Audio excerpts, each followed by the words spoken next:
Isaïe 61, premier et deuxième verset, et 1 Thessaloniciens 5, versets 1 à 11,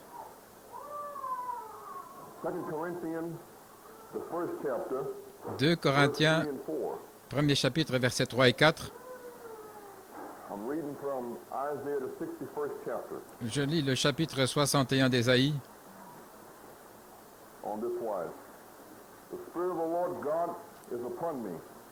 L'Esprit du Seigneur Dieu est sur moi, parce que Dieu m'a oint pour annoncer une bonne nouvelle aux humbles. Il m'a envoyé pour panser ceux qui ont le cœur brisé, pour proclamer aux captifs la liberté et aux prisonniers l'ouverture de la prison,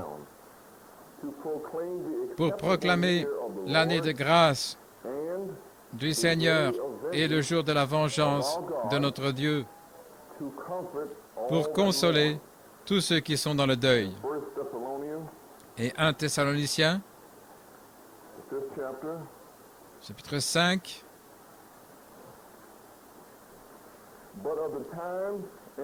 mais quant au temps et aux saisons, frères, vous n'avez pas besoin que je vous écrive,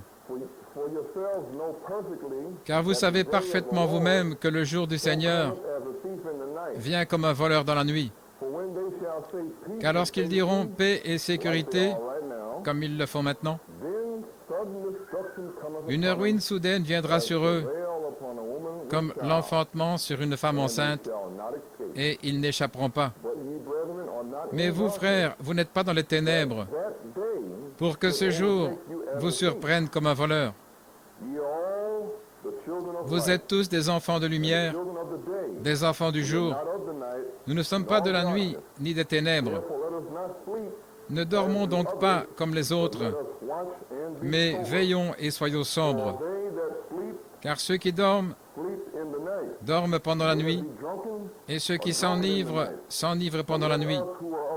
Mais nous qui sommes du jour, soyons sobres, revêtant la cuirasse de la foi et de la charité, et pour casque l'espérance du salut. Car Dieu ne nous a pas destinés à la colère, mais à obtenir le salut par notre Seigneur Jésus-Christ, qui est mort pour nous, afin que, éveillés ou endormis, nous vivions ensemble avec lui. Consolez-vous donc ensemble, et édifiez-vous les uns les autres, comme vous le faites aussi.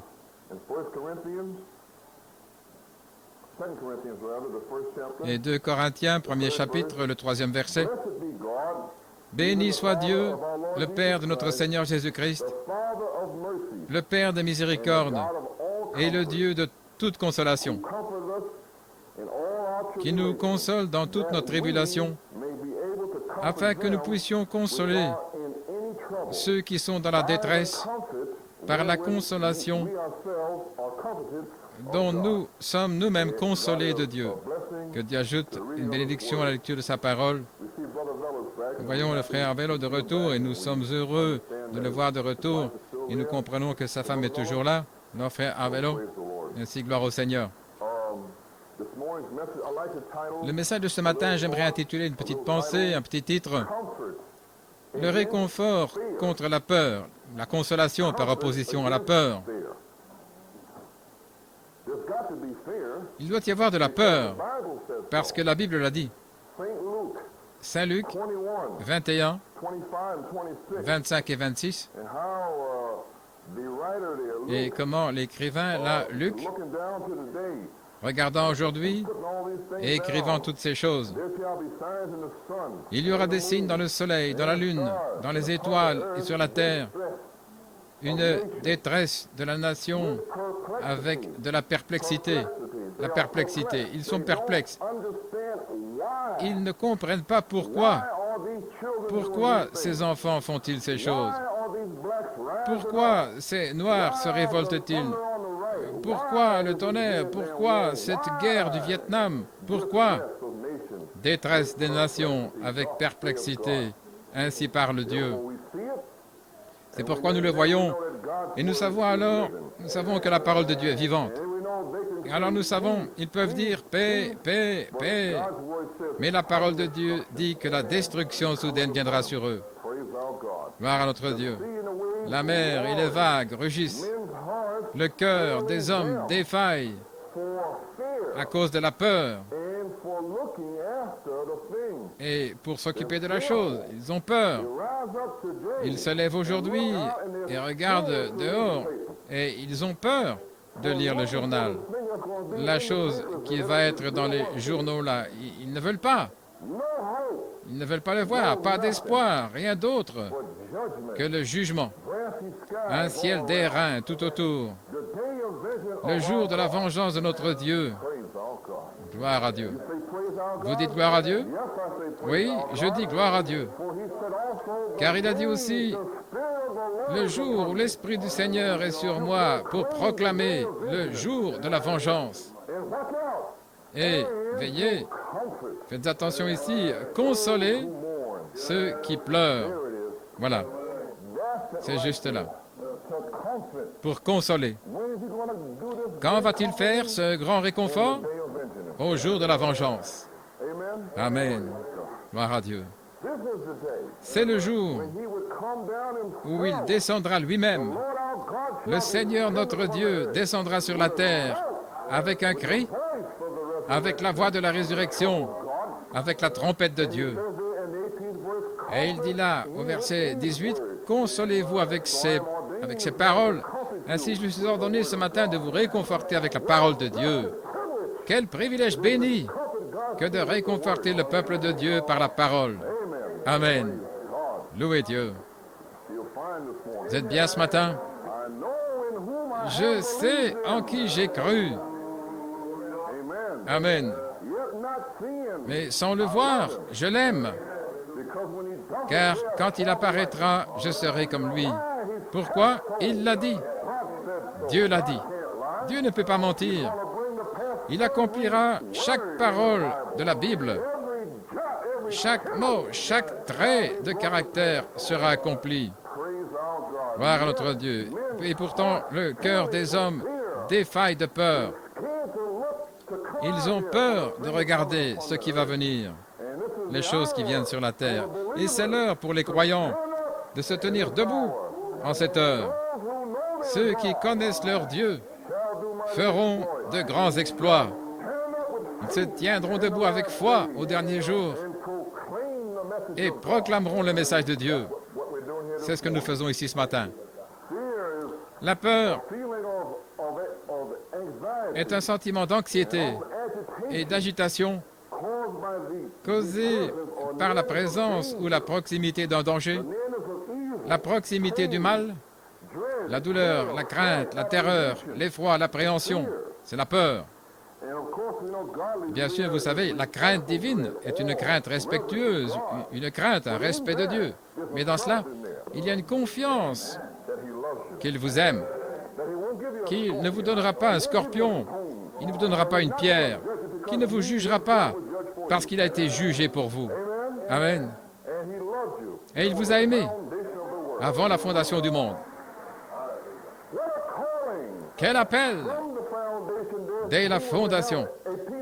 Alors il voulait avoir un peuple Israël dans ce monde, mais avant la fondation du monde, il avait un peuple éternel avec lui, un peuple céleste, un peuple surnaturel.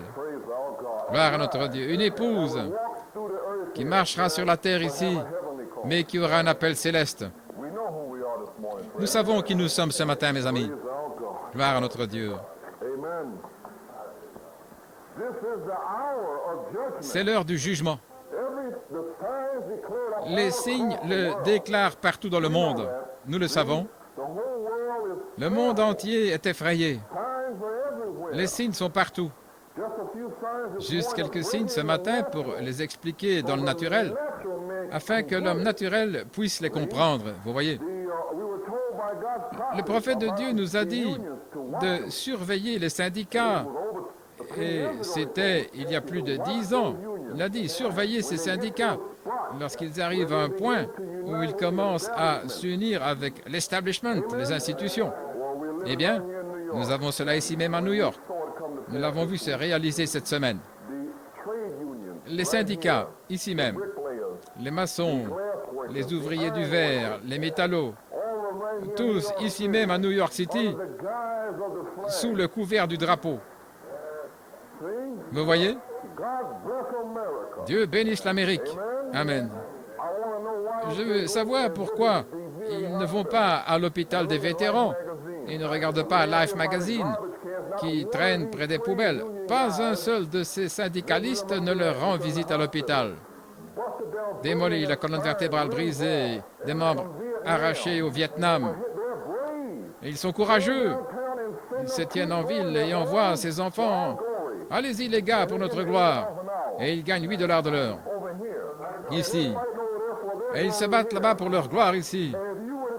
Et si vous vous opposez à cela et dites, parce que cette guerre est mauvaise, ils sont prêts à vous éclater la tête parce que vous êtes contre ce qu'ils croient. Le syndicalisme. S'unir avec l'establishment. Maintenant, faites attention, j'ai quelque chose à vous lire. Vous êtes avec moi ce matin? Gloire à Dieu. Regardez, je regarde tout. Maintenant, je vais vous lire cet article. Ils vont mettre la pression économique. Vous voyez? Et en ce moment, à la Poste, cette dernière grève postale, ils voulaient cette grève pour que M. Nixon puisse avoir l'autorité. Et avec ça, ils ont maintenant la négociation collective. Négociation. Parce que la négociation signifie qu'ils auront des syndicats. Il y a 7 syndicats maintenant dans les postes, 7 d'entre eux.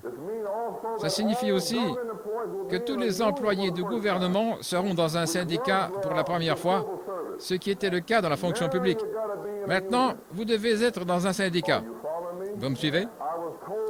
On m'a dit que nous tous, hier encore, nous devons avoir des cartes d'identité avec notre photo dessus et nos numéros. C'est pour bientôt. Dans mon bureau de poste, en ce moment même, ils ont une installation IBM où il suffit d'insérer une carte et ça fait toutes sortes de choses. Ça vient maintenant, les amis. L'heure est arrivée. Je vais vous lire quelque chose. Maintenant, vous comprenez que je ne joue pas. Mais Dieu utilise des minorités défavorisées comme une circonstance d'une chaîne d'événements pour amener certaines lois. Ainsi, Dieu utilise les Noirs, les hippies, les dissidents et tous ces groupes pour s'opposer à l'establishment, afin que M. Mitchell et les autres puissent établir certaines lois. Mais maintenant, tout le temps, le diable veut cela pour l'Église. Voyez-vous? Ainsi, lorsque toutes les lois sont en place dans les choses naturelles, alors le Conseil mondial intervient et prend le contrôle de tout. Les lois sont déjà établies. J'espère que vous le voyez clairement. Et Daniel 7, je crois que c'était Daniel 8 ou Daniel quelque part, il est dit que cet homme au visage féroce détruirait par la paix, merveilleux, par la paix, et il ferait prospérer tout métier dans sa main. Tout métier. Maintenant, que sont ces syndicats ici? Vous savez qu'ils sont catholiques. Mini et Reuters et tout le reste. Vous savez ce qu'il y a ici? Juste pour l'expliquer, pour vous le faire comprendre. Bay Ridge, Ridgewood, Yorkville, vous comprenez ce que je dis? Hein? Catholique. J'espère que vous comprenez. Le puissant païen ici à New York s'en prend à tous ceux qui ne veulent pas s'y joindre. Donc ici, Dieu utilise, c'est le signe des temps maintenant, parce que je vais vous le lire. Dans ces syndicats, il y a un petit groupe de Noirs qui s'y trouvent. Maintenant, écoutez ce qui se passe dans le Post du 21 mai. Les travailleurs noirs qui ont participé au rallye des travailleurs de la construction ont indiqué qu'ils étaient venus parce que des pressions économiques avaient été exercées sur eux pour qu'ils viennent. Vous y voilà, vous voyez?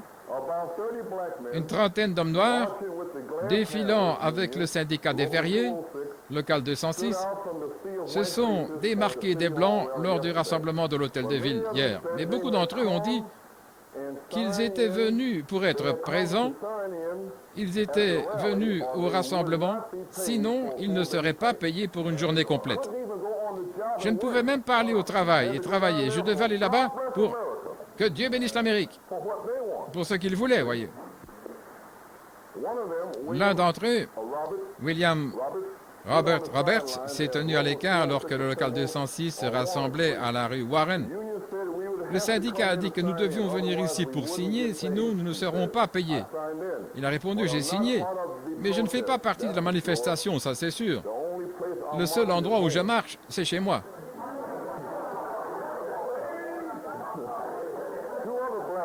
Deux autres Noirs, Horace Williams de Brooklyn et un homme qui ne souhaite pas être identifié, ont également déclaré que même s'ils n'avaient travaillé que 4 heures, ils seraient payés pour une journée entière s'ils signaient au rassemblement.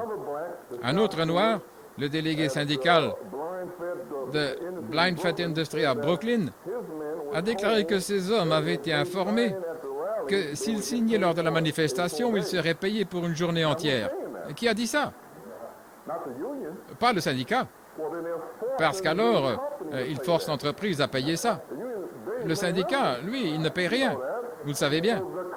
Donc l'entreprise, l'industrie, le commerce donne à ces hommes une journée entière de salaire pour aller à un rassemblement pour l'administration Nixon. Mais supposez que vous ne vouliez pas y aller. Vous feriez mieux d'y aller. Oh, ça ne peut pas arriver ici dans ce pays. C'est pourtant arrivé cette semaine à New York. Oh, ça ne peut pas arriver. Ça s'est passé. C'est déjà arrivé dans cette ville ici même.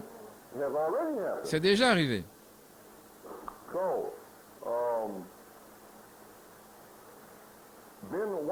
Alors, la femme du président de la section 206, qui compte environ 1000 membres à New York, a dit que la signature n'était qu'une formalité.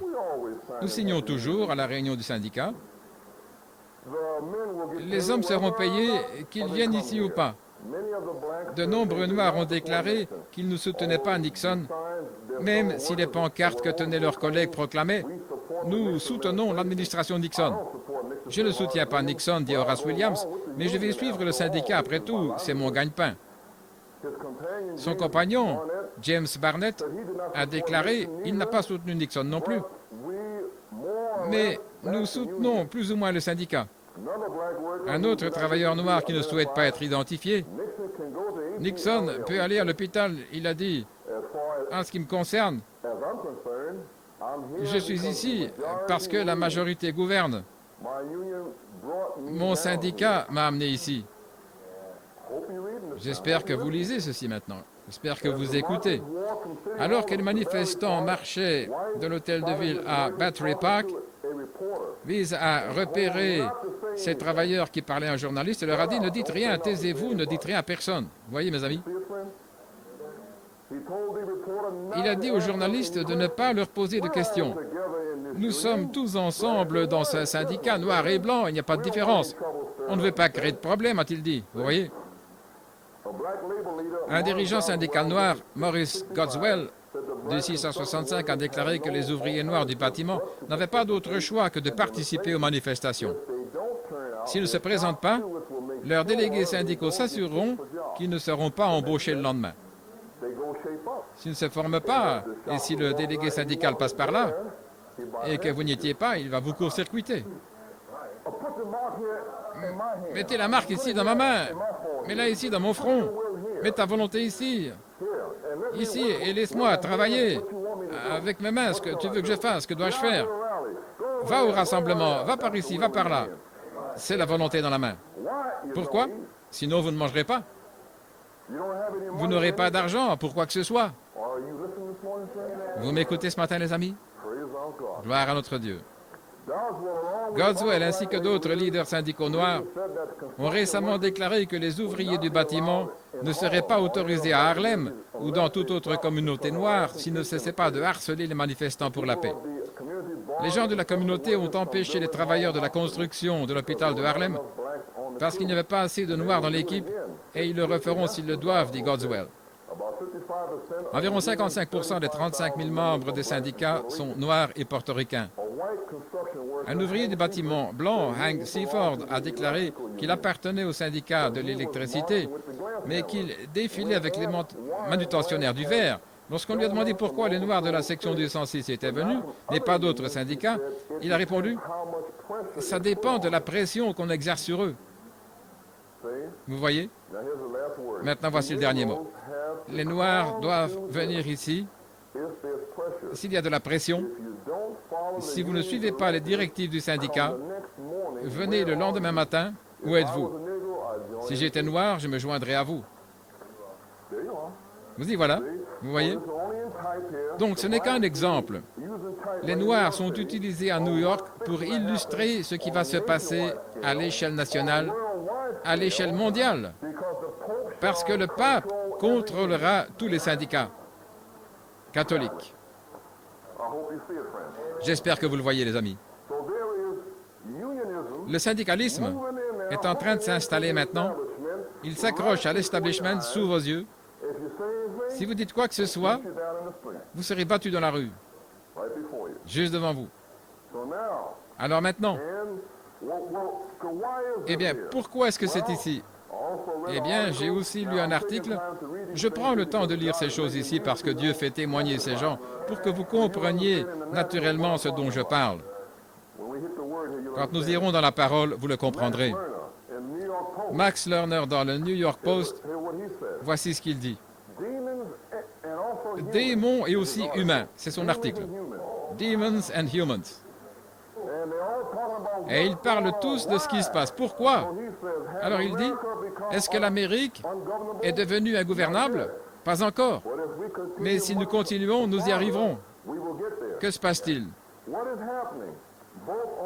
À gauche comme à droite, on assiste à un déferlement de haine et d'agression dans notre inconscient destructeur, qui sont toujours présentes en chacun de nous, mais qui sont normalement retenues, probablement sous contrôle. Dans la tourmente actuelle, parce que des événements ont été lâchés de manière destructrice sur la nation. Que pouvons-nous faire alors? D'abord reconnaître que nous sommes à la fois des démons. Avez-vous entendu ce que cet homme a dit? Il dit aux gens que nous devons reconnaître que nous sommes des démons.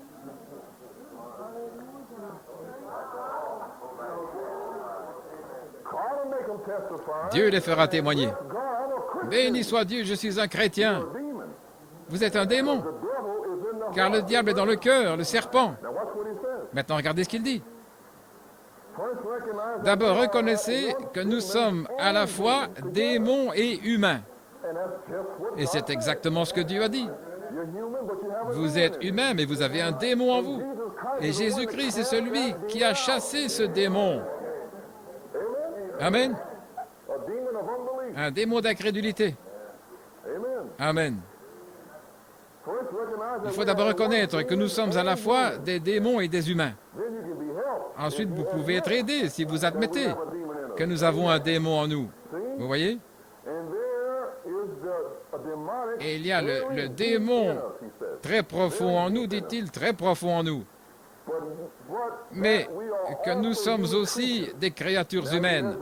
Et il dit, nous ne sommes ni des anges ni des démons, mais des êtres humains qui dépendent les uns des autres pour survivre. C'est le message, juste là. Maintenant, vous comprenez ce qu'il dit? Il dit que nous ne sommes ni des anges, ni des démons. Nous sommes des êtres humains avec des démons en nous. N'est-ce pas ce que Jésus a dit? Et maintenant, nous avons Max Lerner, un de plus, pour vous montrer l'état où Dieu les fait témoigner. En d'autres termes, ce but est profondément ancré dans le cœur du peuple de Caïn. Ce sont les gens de Caïn ici. C'est vrai, il n'y a que 3 classes. Le peuple de Dieu, les soi-disant croyants au milieu, et l'incroyant. Amen. Et voici Max Lerner, un grand écrivain, qui témoigne que nous avons des démons en nous. Oh là là. Le serpent dans le cœur du peuple de Caïn. Plus d'amour, dit Paul. Plus de respect, d'affection naturelle, hautains, rompant leurs engagements, farouches, sans retenue, méprisant ceux qui sont bons. Méprisez ceux qui veulent avoir la paix et faire ce qui est juste. Regardez-les. Ce ne sont que des brutes et des méprisants. Et maintenant, pour faire le lien avec cette chose de plus dans le naturel, les Noirs défilent à Atlanta, en Géorgie. Je veux dire jusqu'en Géorgie. Et cette marche, disent-ils, est destinée à éliminer la peur et la dépression, et c'est pour la paix. La marche pour la paix. Et José Williams prophétise, et ce sont ses mots, c'est notre tentative de racheter l'Amérique pour voir si la démocratie peut fonctionner ou si Rap Brown a raison et qu'elle doit être brûlée pour qu'une nouvelle nation puisse naître. Rap Brown a dit, brûlez-la, car ça ne marchera pas. Rap Brown a dit, brûlez-la pour qu'une nouvelle nation puisse naître. Le faux un, Rap Brown, prophétise contre ce pays. Et José Williams a dit, nous avons ce dernier mois de mars pour voir si elle peut être rachetée. Le prophète de Dieu a dit qu'elle ne pouvait pas être rachetée. Il l'a maudite en 1956. Elle est en route. Il n'y a pas de rédemption possible. Quelle consolation nous avons. Quel message. Le jour de la vengeance de notre Dieu. Il détruit tous les murs, démolit Satan. Ils disent paix, paix, paix. Il y a la Russie, Magog là-bas, avec leur royaume du sud, l'Égypte. Ézéchiel dit qu'ils sont censés être là. Ézéchiel 38 et 39 et 40 dit que la Russie, Magog et Gog seraient là, entourant Israël. Et ils sont là, avec des navires et des sous-marins et tout le reste. Est-ce que la Bible ment? Ézéchiel écrit avant la naissance de Christ, « Ainsi parle Dieu, Gog et Magog, la Russie, sera autour d'Israël. » Ils ne vont pas partir.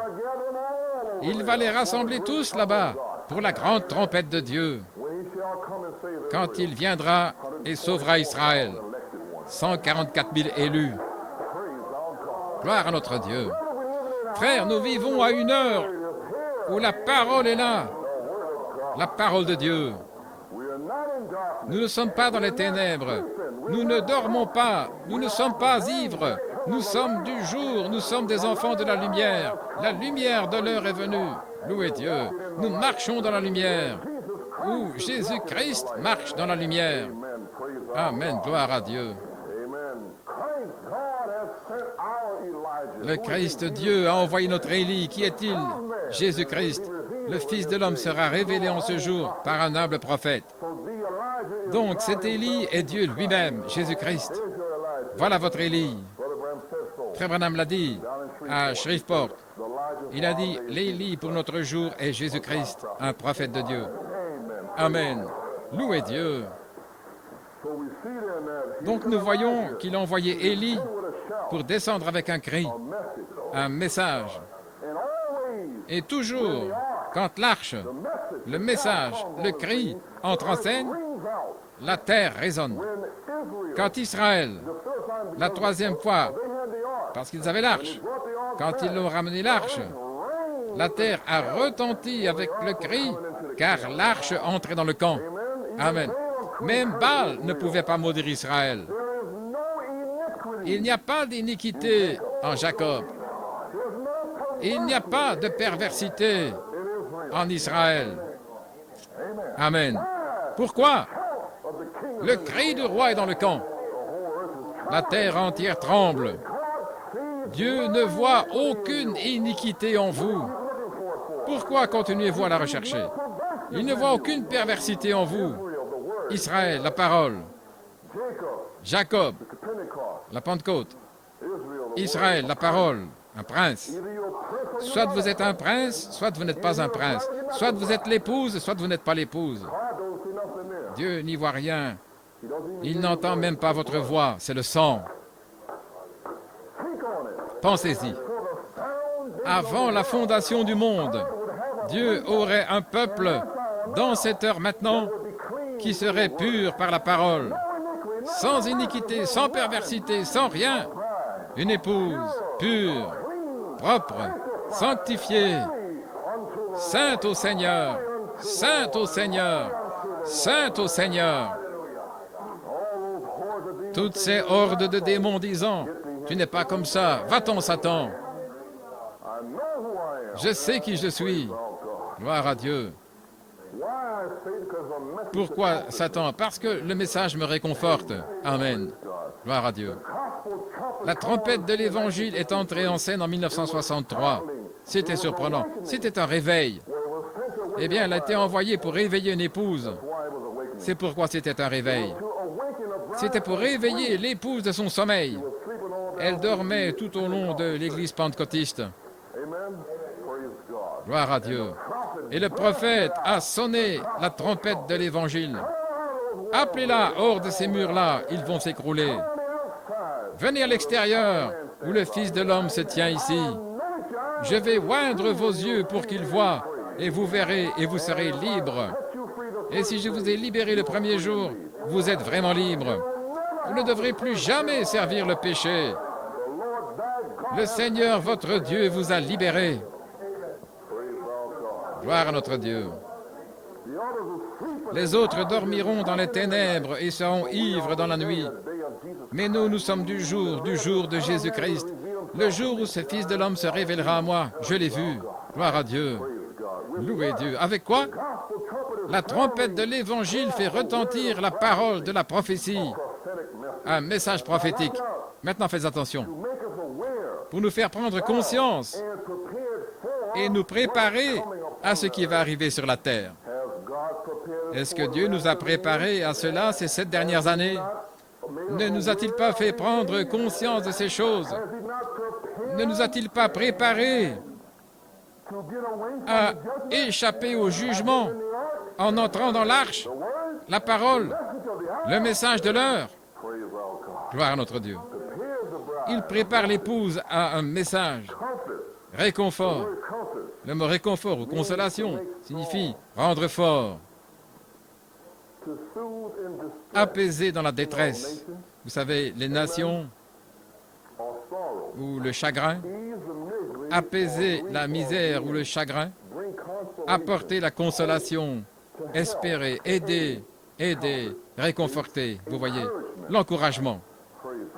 Louez notre Dieu. Quel message!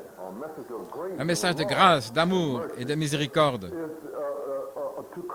Réconforter signifie apporter un soulagement à la détresse ou au chagrin. Or, celui qui réconforte est le consolateur.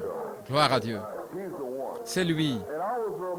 Et j'étais étonné de voir dans Saint Jean 14, 16, où il dit « Je vous enverrai un autre consolateur ». Maintenant, ce mot « un autre » est un mot grec, « allos », autrement, un du même. Et s'il a dit un autre, ça pourrait signifier un différent. Mais ça ne signifie pas un consolateur différent. Ça signifie un du même esprit, même amour, même signe, même merveille. Un autre consolateur, signifiant le même, pas un différent. Et puis le mot grec, parakletos. Un parakletos, et puis en pensant ici, même la propre sœur de sœur Coleman, une cousine, sœur Paraclète, catholique, pour donner du réconfort. Vous voyez cela? Paraclète, pour donner du réconfort. L'Église catholique essaie de se faire passer pour ça. Le Saint-Esprit donne du réconfort, pas le système catholique. Et maintenant, le mot paraclète signifie appeler à côté de quelqu'un, appeler à l'aide de quelqu'un. Jésus-Christ, sachant que lorsqu'il mourrait, ses disciples seraient dans le deuil, dans la tristesse, mais il enverrait un consolateur à leur aide, à leur côté, dans la chambre haute, pour les remplir du Saint-Esprit. Amen. Et leur donner cet encouragement, leur donner cette foi, cette confiance pour sortir contre toute crainte et toute détresse avec le Consolateur. Il y a un ancien chant pentecôtiste. Vous pouvez parler de ceci au monde entier, vous pouvez en parler aux nations, mais dites-leur que le Consolateur est venu. Il a apporté la joie à mon âme. Amen, gloire à Dieu. Vous pouvez en parler au monde, en parler aux nations. Dites-leur ce matin que le Consolateur est venu. Apportez la joie à mon âme. C'est le message de l'heure, mon frère. Le Consolateur est venu. Gloire à Dieu. Le Saint-Esprit est venu pour apporter le réconfort, pour ramener toutes choses à votre mémoire. Votre souvenir, oui. Toutes les choses d'avant la fondation du monde. Quand vous étiez avec Dieu, quand les fils de Dieu criaient de joie et que les étoiles du matin chantaient ensemble, ramenez tout ça à votre souvenir. Quand vous devenez la parole, cela revient à vous. Loué soit notre Dieu. Amen. Pour vous enseigner toutes choses, pour témoigner de Jésus-Christ, la parole. C'est à cela qu'il sert. Et il est ici ce matin, en train de faire ces choses juste ici. Gloire à notre Dieu. Le Consolateur témoigne de Christ, pas d'un homme, mais de Jésus-Christ. Il apporte le réconfort et il demeure avec vous combien de temps? Pour toujours. Gloire à Dieu. Amen. Quel merveilleux réconfort. Et puis pensez, le Consolateur est descendu dans la chambre haute et certains ont blasphémé contre le Saint-Esprit. Jésus a dit, vous pouvez parler contre moi aujourd'hui, mais quand le Saint-Esprit sera venu, ne dites pas un seul mot contre lui. Et qui est le Saint-Esprit? Le Fils de l'homme que nous avons vu dans le film, c'est lui.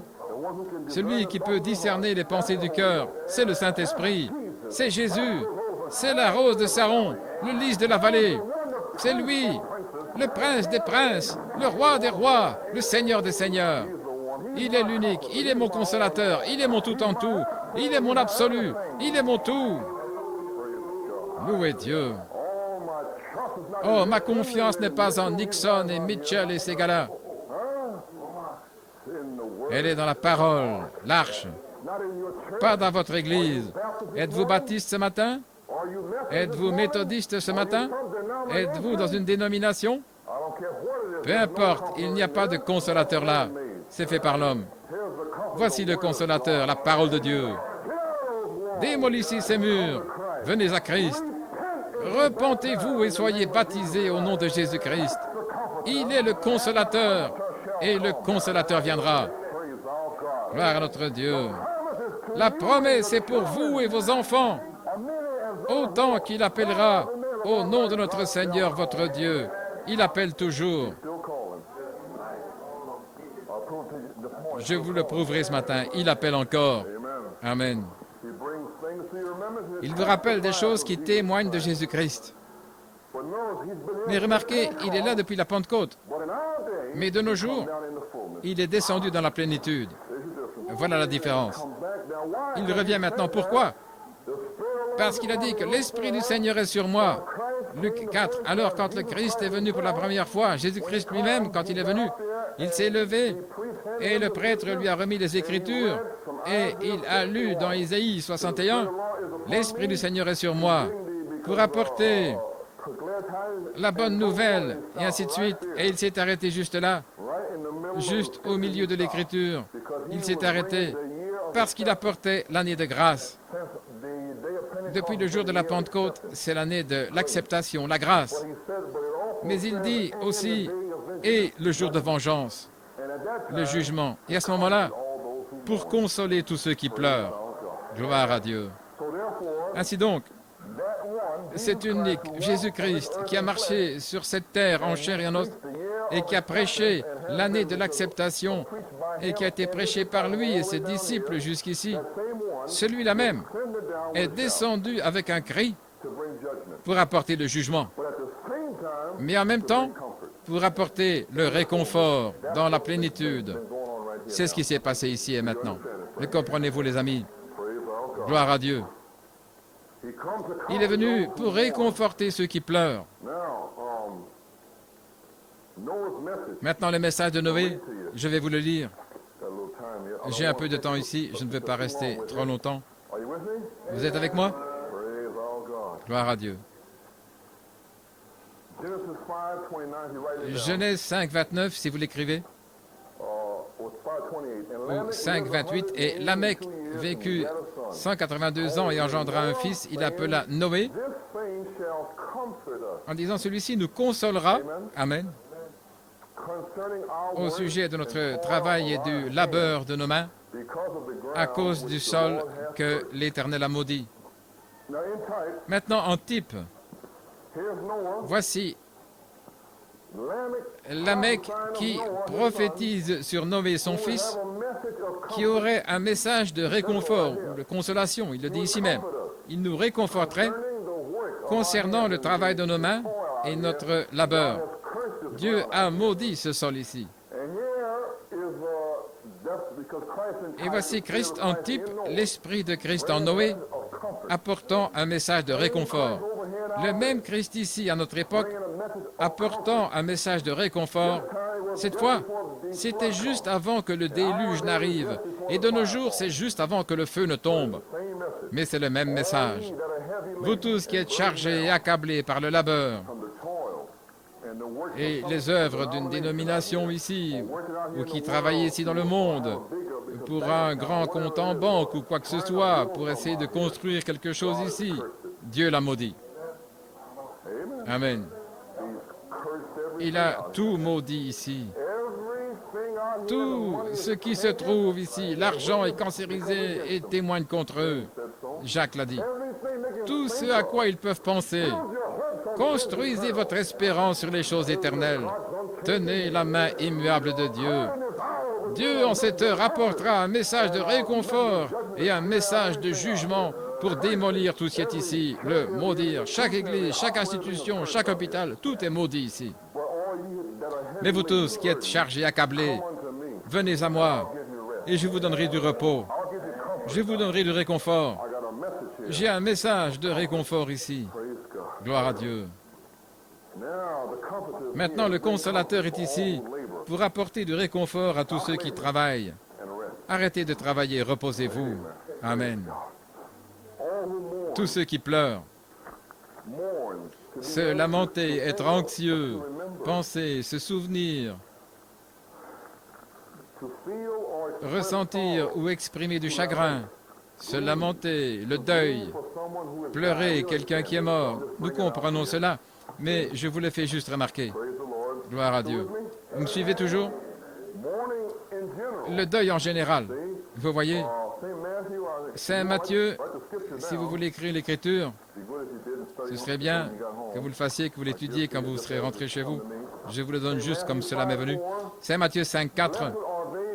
Heureux ceux qui pleurent, car ils seront consolés. C'est en général. Saint Matthieu 9, 15. Saint Matthieu 9, 15. 14. Alors les disciples de Jean s'approchèrent de lui, disant, « Pourquoi avons-nous jeûné, nous les pharisiens, et tes disciples n'ont-ils pas jeûné ?» Et Jésus leur répondit, « Les amis de l'époux peuvent-ils se lamenter tant que l'époux est avec eux? Mais les jours viendront où l'époux leur sera enlevé, et alors ils jeûneront. » À cette heure ici, l'époux est là. Il est venu à l'ouest. Amen. Et vous a rencontré. Et il a dit, je vais vous épouser. Et puis il est parti. Et maintenant vous vous lamentez. Vous voulez le revoir. Celui qui était dans le prophète. Celui qui avait les signes qui suivaient. Ce même Jésus avec cet amour, cette miséricorde et cette compassion. Vous voulez le revoir. Vous l'avez revu dans le film. Mais vous allez le voir face à face. Loué soit notre Dieu. Amen. C'est lui. Ainsi l'épouse est en deuil de son époux. Elle l'attend. Loué soit notre Dieu. Et elle est aussi en deuil de la tristesse à cause du péché, de l'avoir toléré. Saint Jacques 4, 9 et 1 Corinthiens 5, 2. Vous savez ce que je veux dire? C'est Jacques qui parle. Personne n'a pas de tristesse, ou vous savez, sur les choses qui se passent dans l'Église, et ainsi de suite. Dans 1 Corinthiens, le 5e chapitre, Paul dit ici, on rapporte communément qu'il y a de la fornication parmi vous, et une fornication telle qu'il n'y en a pas de nommée parmi les païens. C'est que quelqu'un a la femme de son père, et vous vous enflez d'orgueil, et vous n'avez pas plutôt pris le deuil, afin que celui qui a commis cette action soit ôté du milieu de vous. Voyez, le deuil contre ceux qui laisseraient simplement le péché continuer. C'est bon, nous sommes dans le message, tout enflé. Je suis de Paul, je suis d'Apollos, je suis de Céphas, je suis de la tente, et je suis des chevaux blancs, et je suis de ceci. Et pendant ce temps-là, il y a le péché et tout ce qui se passe, et personne ne dit rien contre cela. Et une voix s'élève. Pour qui vous prenez-vous? Une voix qui se lamenterait et serait dans le chagrin et la tristesse à cause de ces choses. Eh bien, qui êtes-vous? Vous n'avez pas besoin de dire tout ça. Oh, c'est bien, tout va bien pour moi, je suis légaliste, je vais bien.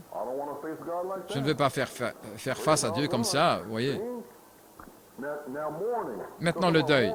Donc, je parle du deuil de Corinthiens, si vous voulez écrire dans chapitre 12, verset 21, je mets juste ces écritures ici, gloire à Dieu. Il dit aussi ici, 12, 21, et de peur que lorsque je reviendrai, mon Dieu ne m'humilie au milieu de vous, que je ne pleure beaucoup à cause de ceux qui ont péché, qui ne se sont pas repentis de l'impureté, de la fornication et de la lascivité qu'ils ont commises. Il n'y a pas de repentance, ils font ce qu'ils veulent. Et ils se sentent bien à ce sujet. Paul a dit, il n'y a personne qui se lamente à ce sujet. En d'autres termes, le chagrin, personne dans le chagrin. Pour ceux dans l'Église locale qui ne montrent aucune repentance, continuant à faire la même chose encore et encore, où le Saint-Esprit descendra ici comme ce matin peut-être, et apportera un esprit de conviction à une petite âme qui veut être délivrée. Cette âme viendra, il y aura des gens enflés d'orgueil. Je vais bien, je suis ici depuis le début, je sais tout, je vais bien. Oh, ne vous inquiétez pas de ce que frère Coleman ou frère Hunt ont dit, ce ne sont que des hommes. Voyez.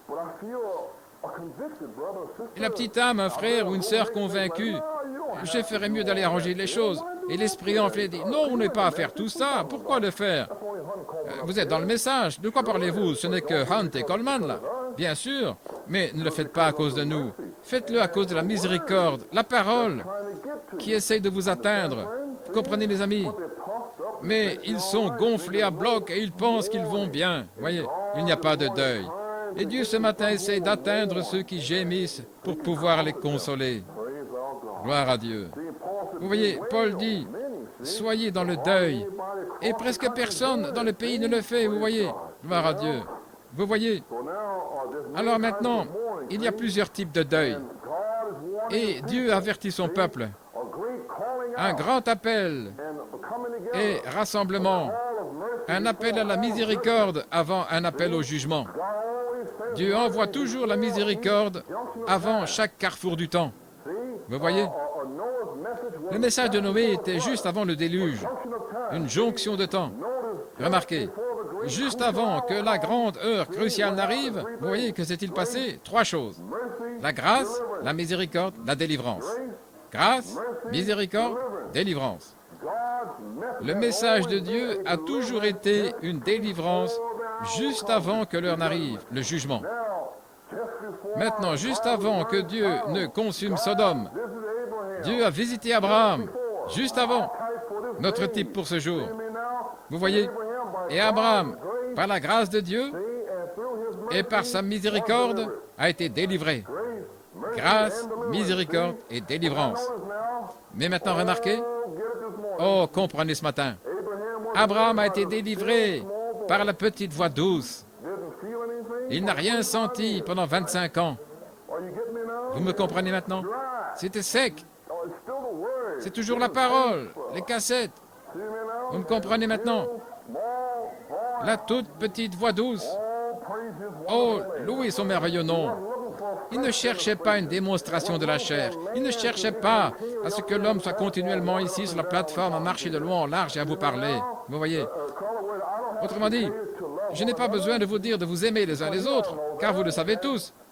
Mais seulement que plus d'amour puisse abonder, c'est tout, pour susciter plus d'amour. C'est pourquoi je vous exhorte à vous aimer les uns les autres. Ainsi donc, maintenant regardez, je dis ceci en passant. Voici la petite voix douce l'a délivré, Abraham. Mais Lot ne voulait pas écouter. La foi d'Abraham n'a pas pu sauver Lot. Vous devez marcher par vous-même. Vous devez être pleinement persuadé vous-même. Vous devez être pleinement, non pas presque persuadé, mais pleinement persuadé. Le roi Agrippa était presque persuadé par Paul. Mais vous devez être pleinement persuadé. Amen. Vous voyez? Maintenant, regardez. Si nous n'entendons pas sa petite voix, maintenant, son avertissement, maintenant même, dans la grâce, alors Dieu, regardez, Dieu est obligé d'utiliser le monde. Oh oui, le mort et la bride des circonstances pour nous exercer. Vous avez compris? Le mort dans la bouche du cheval et aussi la bride et les rênes. Donc, s'il ne peut pas utiliser une petite voix pour nous attacher à la parole, amen, vous voyez, par la petite voix, comme le vieil âne là-bas, il a vu la petite voix, parce que Balaam ne l'a pas vue. Amen. Alors que fait-il? Un message de 7 ans, avertissement, l'œuvre de la petite voix douce. Arrêtez, arrêtez votre folie, entrez dans l'arche, sortez, un avertissement. La toute petite voix, mais non, enflés d'orgueil, ils s'en vont en disant « C'est seulement frère Coleman, c'est seulement frère Hunt, juste un homme. » Ce n'est pas un homme, c'est Jésus-Christ, dans son épouse. Ici, on juge, car ceux qui vivent cet évangile, ceux qui prêchent cet évangile feront face aux mêmes personnes au jour du jugement, et ils seront appelés. Mon serviteur ne vous a-t-il pas prêché jour après jour? Celui-ci n'a-t-il pas vécu la vie devant vous jour après jour? Alors pourquoi n'y avez-vous pas adhéré? Seigneur, je pensais que c'était des hommes et des femmes. C'était moi en eux. Mon prophète ne vous a-t-il pas dit que la parole deviendrait chair? Elle sera prononcée. Ne savez-vous pas qu'au moment même où nous sommes ici, le même Jésus-Christ, Michael, viendra dans la chair ici? Vous ne verrez pas ce que vous cherchez. Ce sera la même chose que maintenant. Toujours les mêmes qui pensent toujours que c'est le même homme et la même femme. Mais ce sera Jésus-Christ sur la terre dans son épouse. Dieu l'a dit. Et c'est comme ça que ce sera. Et ils sont aveugles, ils regardent la chair. Alors que nous devrions écouter la petite voix tranquille de Dieu. Et elle crie ce matin. Écoutez la parole de Dieu. Gloire à Dieu. Non, c'est très bien, vous n'avez pas besoin d'écouter toutes ces choses qui ne sont que des paroles d'hommes. C'est Jésus-Christ, je parle ces paroles ici, je proclame la parole de Dieu. Ce n'est pas moi, c'est Jésus-Christ. Ce n'est pas moi. Ils disent ce n'est que lui, c'est seulement lui. C'est Jésus-Christ en forme de parole, parlant par des lèvres humaines. La parole. Amen. Gloire à Dieu. Donc, si je ne peux pas vous attacher à la parole, il ne me reste qu'une alternative. Je dois vous attraper, mais je dois utiliser le monde pour vous avoir. Je dois permettre des circonstances, la peur, les émeutes, la destruction et le feu et toutes ces choses qui surgissent sur la terre. Et vous serez là-dedans. Et ensuite, vous devrez mourir pour en sortir. Alors que voulez-vous? Sortez ce matin. Que voulez-vous? Voulez-vous continuer à ne pas vous repentir? Ou voulez-vous entendre la petite voix douce ce matin et vous repentir? Vous voyez? Très bien. Amen. Par conséquent, l'épouse reçoit ceci, la petite voix douce, au cours de ces dernières années maintenant. Et je vais vous montrer pourquoi ce matin. Maintenant, Lot. Lot est parti en premier. Dans Genèse 14, un frère séparé avec 318 serviteurs. Abraham est descendu et l'a fait sortir. Un frère séparé. Eh bien, je peux rester ici à Sodome. J'ai reçu le message. Non, vous vous séparez. Parce que seul un frère séparé peut aller sauver un frère tombé. Pas celui qui est en bas là avec lui. Mais quelqu'un de l'extérieur qui vit la vie. et qui descendra pour le récupérer. Mais ensuite, après que Lot soit sorti de la Odyssée, il a dit, eh bien, le Seigneur n'est pas encore venu. 65, 66, eh bien, je ne vois rien. Eh bien, frère Hunt et frère Coleman et eux, ces gars-là sont encore là, je ne vois rien. Alors, graduellement, petit à petit, je redescends. Voyez, peu à peu, un juge est descendu là à la porte. Qui a reçu le message? C'est le message ici. Il n'y a pas de famille là en bas. Et qu'est-ce que votre famille? Et qu'est-ce qu'un pécheur sait de la parole de Dieu? Comment allez-vous vous approcher d'un pécheur et lui dire, regarde ce que dit la Bible? Qu'est-ce qu'il sait de ce Lot qui jugeait à la porte? Les gens apportent ce message à l'extérieur vers les pécheurs et les examinent par la parole. Ce n'est pas pour eux, c'est le pain des enfants. C'est pour ceux qui sont dans l'arche, pas dehors. Mais Seigneur Dieu, prions qu'il trouve la miséricorde. Seigneur, puis-je vivre devant ces gens? Mon mari, ma femme, ma famille, mes amis, puis-je vivre devant eux une telle vie si salée qu'ils viendront et voudront la savourer? C'est ce que Dieu veut. Pas avec les cassettes, les écritures et les brochures, aller vers ce pécheur et ainsi de suite, jugeant là-bas comme l'autre. Non, monsieur. Nous devons être des purs sangs, les amis. Maintenant donc, si Dieu ne peut pas vous faire sortir par la petite voie douce comme ce matin, vous devrez aller au jugement. Et alors il utilisera les circonstances du monde. Il a toujours fait. Pour finalement faire naître la peur. Et quand ils verront enfin que nous approchons de la tribulation, oh mon Dieu! Trop tard. Criez maintenant et pleurez. Pleurez maintenant contre la chose qui est prêchée. Certains pensent que c'est drôle. Aidez-nous frères, aidez-nous sœurs. Ah, cela se passe en ce moment même. Ici même. Ici, dans l'église locale. Vous savez que c'est la vérité. C'est ce qui se passe ce matin. Il y en a ceux qui sont assis ici en ce moment. Ce que je vais faire en sortant d'ici, je te verrai plus tard. Ils sont partis. Mais je dois le proclamer. Je vais me tenir avec William Branham. Je vais me tenir avec Paul, Irénée, Polycarpe, Pierre, Jacques et Jean. Tous ceux qui l'ont proclamé. Pourquoi? Pour ces eaux du jugement. La voie, les eaux, afin qu'ils puissent être jugés là. Dans cette ville ici, je vais me tenir ici. Je vais prêcher contre les vêtements impies pour les femmes.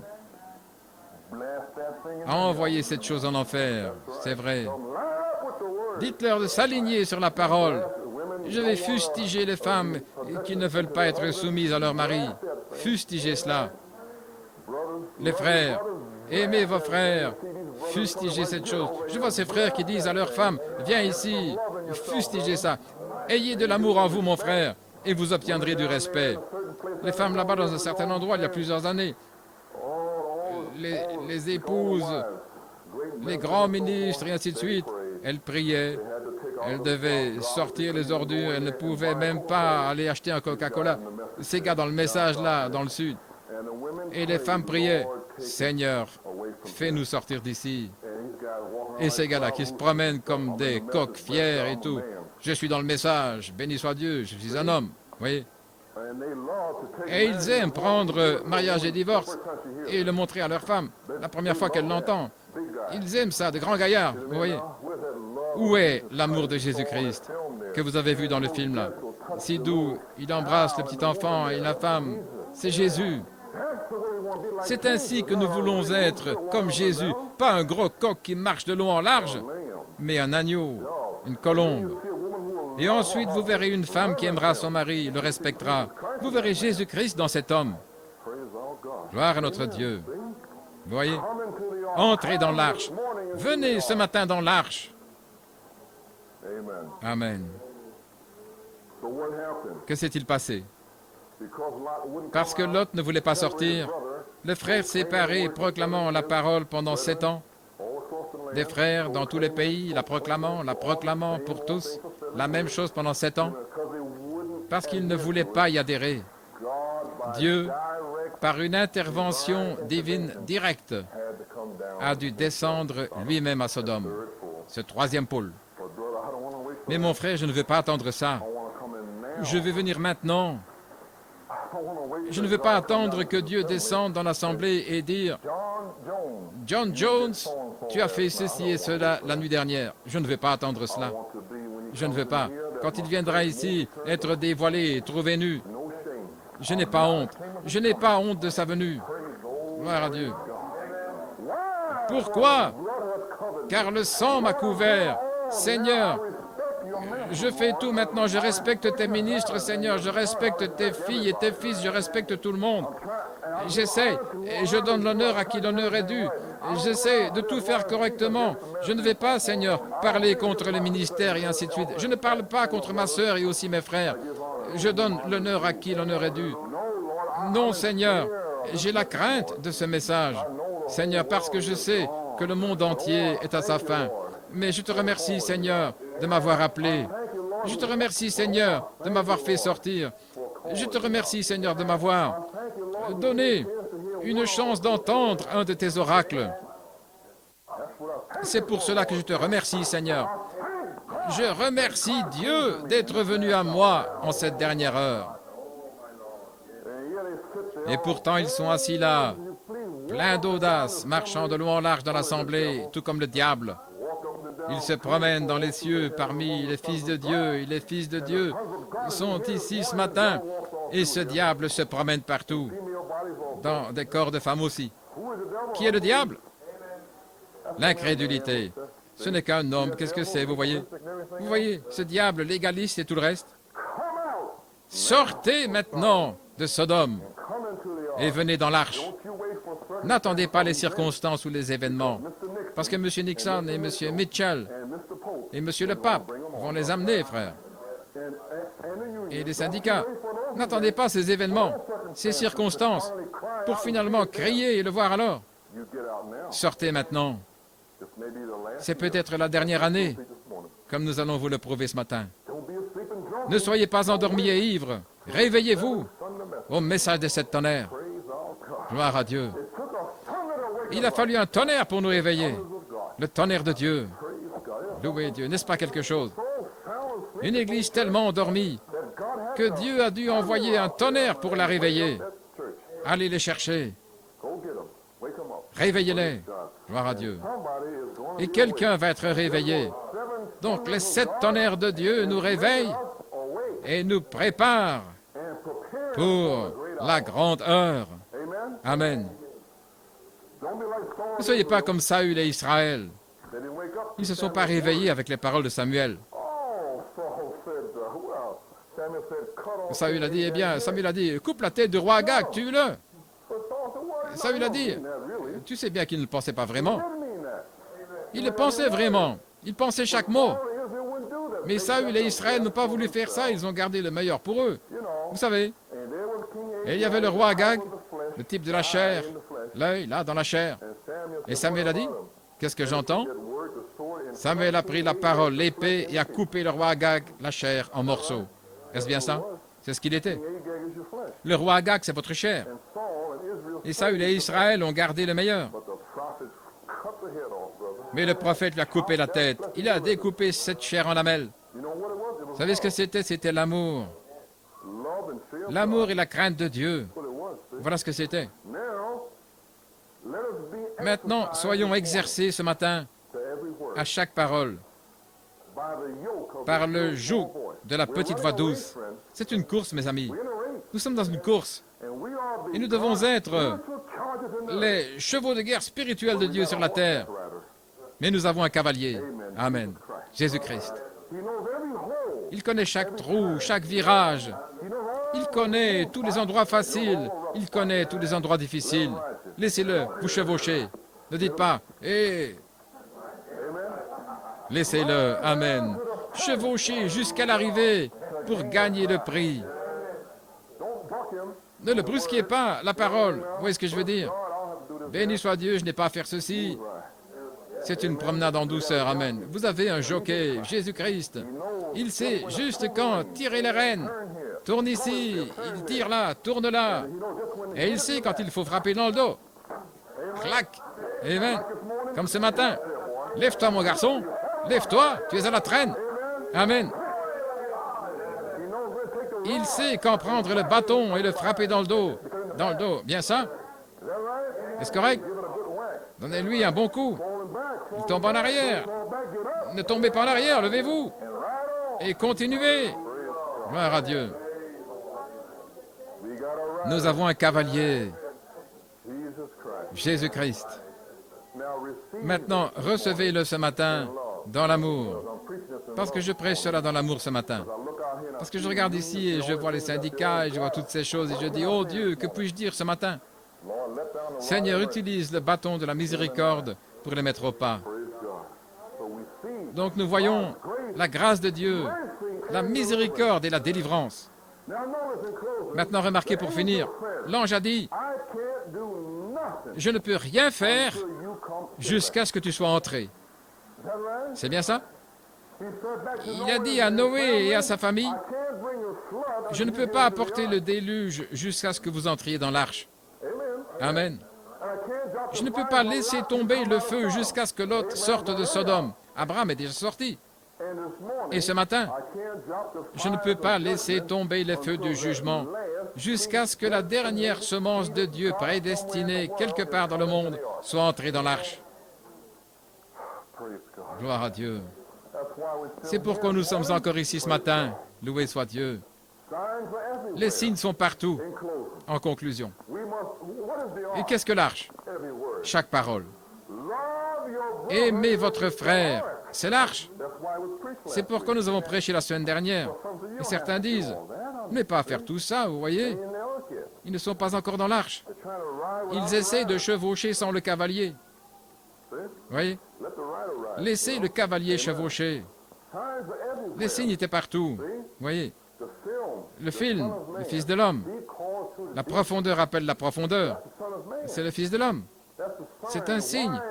Pourquoi, en 1970, le film a été retenu pendant 16 ans pour sortir cette année? Pourquoi l'arche de Noé devrait-il aller la chercher maintenant? Ils l'ont cherchée, je veux dire, mais pourquoi cette année devrait-elle être l'année où ils espèrent la trouver? Il y a 2 ou 3 équipes différentes qui vont là. Pourquoi?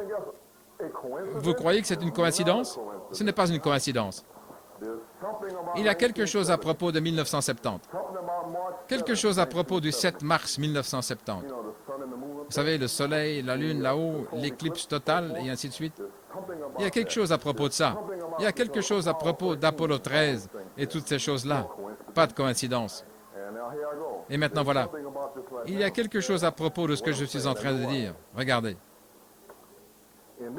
Cette année, est-ce l'année où le dernier élu reconnaîtra sa position, qui est censé être dans l'arche et non dans une dénomination quelconque? Est-ce l'année où la dernière semence de Dieu élue entrera dans l'arche? Vous voyez? Eh bien, petit témoignage sur Noé pour terminer. La grâce. Pouvez-vous ouvrir vos Bibles à Genèse 7? Je veux que vous voyez ceci. J'étais en train de me réjouir la nuit dernière. J'ai dû faire les 100 pas. Sir Coleman pensait que j'étais bouleversé ou quelque chose comme ça. J'ai marché près d'elle 3 fois avant même que je dise quoi que ce soit. Je devais marcher, juste marcher. Gloire à Dieu. Vous devez marcher parfois, parce que c'est si merveilleux. Amen. Genèse 7. Gloire à son merveilleux nom. Maintenant que chaque cavalier, chaque cheval se met au pas ce matin. Gloire à Dieu. Alors maintenant, nous remarquons un petit témoignage sur Noé. Genèse 7, 1. Et le Seigneur dit à Noé, « Entre dans l'arche, toi et toute ta maison, car je t'ai vu agir avec justice devant moi en cette génération. » Maintenant, j'ai lu le 7e chapitre. J'ai lu plusieurs fois auparavant, mais je reviens à ce week-end, à la semaine dernière. Le Seigneur l'a mis sur mon cœur. Et la grande chose que j'essayais de comprendre, c'était quand sont-ils entrés dans l'arche? Sont-ils entrés dans l'arche aujourd'hui?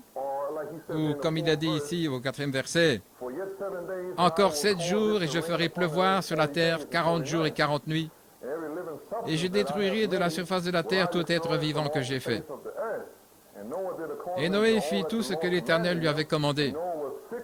Et Noé était âgé de 600 ans quand le déluge fut sur la terre. Et Noé entra, et ses fils et sa femme, et les femmes de ses fils avec lui dans l'arche, à cause des eaux du déluge. Alors tous les commentaires que j'ai lus cette semaine en essayant de trouver, ils disent tous qu'il est entré ce jour-là, et ensuite ils sont restés dans l'arche pendant 7 jours. Vous voyez ce que je veux dire? Ils ont attendu la pluie. C'était un temps de silence, vous voyez. Mais d'une certaine façon, quand je lis ici au verset 11, la 600e année de la vie de Noé, au 2e mois, le 17e jour du mois, en ce même jour, toutes les sources de l'abîme se rompirent, et les fenêtres des cieux s'ouvrirent, et la pluie tomba sur la terre 40 jours et 40 nuits. Et ce même jour, Noé entra, Sem, Cam et Japheth, les fils de Noé et la femme de Noé et les 3 femmes de ses fils, dans l'arche. J'ai dit, attendez une minute. Il est dit que c'est le même jour que le 17. Et ici, au 7e verset, il est dit, dans le 7e verset, qu'ils sont entrés dans l'arche à ce moment-là. Ou du moins, c'est ce qu'il semble. J'ai donc fait des allers-retours en essayant de comprendre. J'ai dit, maintenant sont-ils entrés le premier jour ou le 7e jour? C'est très important. S'ils sont entrés le premier jour, il n'y aurait pas besoin d'être ici maintenant. Amen. C'est un peu calme ici. Gloire à Dieu. Très bien. Ainsi, Noé savait que c'était les 7 derniers jours. Alors maintenant, remarquez ici, dans le premier verset, la grâce de Dieu à Noé. Entre toi et toute ta maison dans l'arche. C'était sa grâce. Et ensuite, il l'a étendue sur 7 jours, la miséricorde. Vous me lisez, les amis? Puis le 17e jour, il a donné du réconfort dans l'arche. Alléluia. Alors je regardais encore et encore, et je me suis souvenu que frère Kurt lisait Les ailes d'une colombe. Et il me l'a montré il y a environ 3 ou 4 mois. Il dit, frère Coleman, il y a quelque chose de drôle à propos de frère Branham, le 17 mai. Il dit qu'ils sont allés dans l'arche le 17 mai. J'ai dit oui, nous en avons parlé, et c'est resté dans un coin de ma tête. Je me demandais ce que ça signifiait. Et puis hier soir, j'essaie de réfléchir, j'ai dit, Seigneur, il doit y avoir une raison pour laquelle il est entré dans cette arche. Et puis je me suis souvenu de frère Kurt sur les ailes d'une colombe, et c'était là, le 17 mai. Noé est entré dans l'arche. Je vais vous le lire, c'est juste là, dans les ailes d'une colombe. C'est très important, les amis. Page 12, dernier paragraphe. Je peux imaginer ce qui s'est passé à cette époque, ce qu'ils ont dit à propos de ce vieil homme sur la colline, un vieux fanatique construisant une arche et disant qu'il va pleuvoir, et il n'a jamais plu. Noé a dit, il va pleuvoir de toute façon. Et le jour où il est entré dans l'arche, le 17e jour de mai, Dieu a fermé la porte. Alors, ce que je peux dire ce matin, quand Dieu a-t-il fermé la porte? Il a fermé le premier jour ou l'a-t-il fermé le 17e jour? C'était la question. Et puis, frère Franck, ce matin, je lui ai demandé de tirer de la bande ce que frère Branham a dit. C'était frère Borders, vous savez, la version abrégée. Et voici ce qu'il a dit. Maintenant, je sais que le jour où il est entré, en parlant de Noé, je ne sais pas quel jour c'est, je crois que c'est le 17e jour de mai, Noé est entré dans l'arche et Dieu a fermé la porte. Et c'est ce que j'avais besoin d'avoir, l'absolu du prophète de Dieu, 10 ans quand cette porte a été fermée. Et alors j'ai dit, loué soit Dieu. Est-ce que 1970 est la dernière année? Est-ce l'année où le dernier entrera dans l'arche? Maintenant, nous savons que le type parfait de l'arche, par le déluge, est de passer par une période de tribulation, 144 000 et les vierges folles et ainsi de suite. Mais c'est aussi un type d'être en Christ aussi, l'arche, quand le jugement frappe et ainsi de suite. Est-ce que vous me suivez? Est-ce que 1963, le jour où Dieu est descendu et a dit « Va et entre dans l'arche, toi et ta maison », dans le 7e sceau, Était-ce le même jour? Et ensuite, était-ce cette année subséquente jusqu'à cette année maintenant? Ceci en soi serait la 7e année à partir de 7 jours, soit 8 jours ou 8 ans au total. Vous me suivez, les amis? Ouvrez les volets maintenant. Vous voyez, le premier jour, je ne sais pas quel jour c'était dimanche ou autre, parce que j'imagine que c'était peut-être un dimanche. Donc il a dit 7 jours plus tard. Alors si c'était un dimanche, ce serait le 17. C'est bien ça? Loué soit le Seigneur. Très bien. Et puis aussi, ils cherchent l'arche cette année. C'est bien ça? Ils s'attendent à la trouver. Et quand ils trouveront l'arche, alors la découverte de l'arche sera une confirmation de la parole. La parole a dit, il y a une arche là. Et s'il la trouve là-bas, ce signe confirmera la parole cette année. Alors, notre message de l'arche sera-t-il confirmé cette année à l'épouse? J'espère que vous le voyez. À la fois la 8e année, 8e jour, 8e jour, 8e année. Vous voyez? Vous êtes toujours avec moi? Louez le Seigneur. L'arche, le Christ, va-t-elle confirmer le message? D'accord. Et confirmera-t-il sa parole pour nous en la rendant si réelle? Le consolateur dont je parle, Michael, descendant. Et nous disons, nous sommes dans l'arche, nous y croyons. Mais il viendra et le rendra si réel. Sans l'ombre d'un doute, le consolateur viendra avec un vent puissant et impétueux et entrera, et vous saurez juste que c'est fini. C'est tout. Vous donnant une foi si parfaite, une grâce si puissante pour l'enlèvement, que vous savez que vous êtes en deuil depuis 7 ans maintenant, et qu'il est descendu pour vous consoler dans cette 8e année ou cette 7e année. Me suivez-vous, les amis? Mettez votre casquette spirituelle maintenant. Je peux voir les esprits qui courent ici, oui, mais je vais vous les faire comprendre. Mais je dois d'abord le dire à haute voix, puis revenir enfoncer le clou. Maintenant, quand il se rend si réel par son esprit, voyez, alors que les eaux du jugement soulèvent la parole, en haut et toujours plus haut et parti. Et ceux qui étaient dehors se mirent à frapper l'arche. Ceux qui se moquaient de ces 7 jours de prédication. Oh, tu n'as pas besoin de faire ça, mon frère, tout va bien. Quand Dieu apporte une conviction sur une personne, quelqu'un dit, c'est tout, n'est pas à faire ça ici. Voyez? 7 années de miséricorde. Maintenant, regardez. Ceci est mon propre petit témoignage. C'est seulement pour ici, voyez. Maintenant, s'il vous plaît, je vais dire cela en toute humilité. Je ne parle pas de moi, je parle de Jésus-Christ. Le 7 mai, il y a 2 semaines, jeudi, je priais dans mon camion de la poste, priant pour ma fille, assise juste là. Joanne, je sais qu'elle avait 12 ans. Le 27 avril, j'ai dit, Seigneur, je crois que c'est l'heure, l'année où elle est responsable, et ainsi de suite. Et j'y ai pensé. Et le Saint-Esprit a dit, je te donne ta fille. Fais un appel à l'autel dimanche. Savez-vous quel jour c'était? Le 10 mai. 7 jours plus tard, c'était le 17, dimanche passé. Ce jour-là, le Saint-Esprit m'a fait prêcher la fin de toutes choses. Le 17e jour.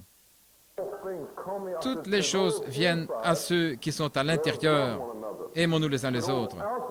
À ceux qui sont à l'extérieur, soyons sobres et veillons en priant, sans savoir ce que je disais. Mais dimanche dernier, j'étais tellement accablé, le fardeau était lourd, d'essayer de dire aux gens de s'aimer les uns les autres, alors que leur esprit marche à contresens. Et c'est un lourd fardeau de prêcher ça. Les esprits ne veulent pas que je le dise, voyez-vous. Alors je suis rentré à la maison et j'ai dit à ma femme, j'ai dit, Hélène, je ne peux pas. J'étais dans le fauteuil et j'ai dit, je ne me sens pas bien, j'ai l'impression que je n'ai pas reçu l'approbation du message ce matin. Il y a quelque chose qui ne va pas. Samedi après-midi, un frère m'a téléphoné, il était excité. Il a dit, je dois vous raconter ce rêve. J'ai vu des gens comme s'ils avaient été à l'arrière toute la nuit, essayant d'aller dans la pièce pour se repentir. Voyez, c'était un samedi. Et là, le Seigneur m'a donné un message.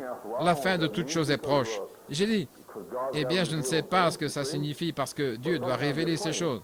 Mais parfois, elles sont claires et il le fait dans la parole.